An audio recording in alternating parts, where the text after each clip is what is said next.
alaykum. Chempionlar Ligasida hatto Kylian Mbappeni ham ortda qoldirgan futbolchi kimligini bilasizmi? Ha, bu safar gap gol yoki assist haqida emas, tezlik haqida. Siz Husanov News kanalidasiz.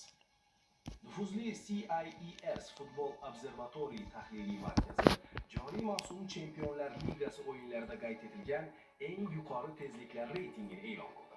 Quvonarlisi, Manchester City himoyachisi Abduqodir Husanov ushbu ro'yxatda birinchi o'rinni egalladi.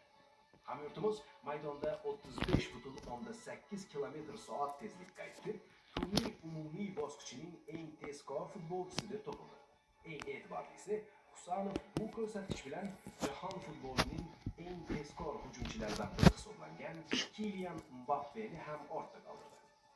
CIES talqiniga ko'ra, Chempionlar Ligasining eng tezkor 10 nafar futbolchisi quyidagicha: Abduqodir Husanov 35,8 km/soat, Kylian Mbappe 35,67 km/soat, Loyi Openda 35,16 km/soat, Mickey van der Ven 35,11 km/soat, Hugo Ekitike 34,91 km/soat, Erling Haaland 34,87 km/soat, Christian Kofane 34,84 km/soat, Archie Gray 34,82 km/soat, Eder Militao 34,61 km/soat, Felix Mecha 34,55 km/soat.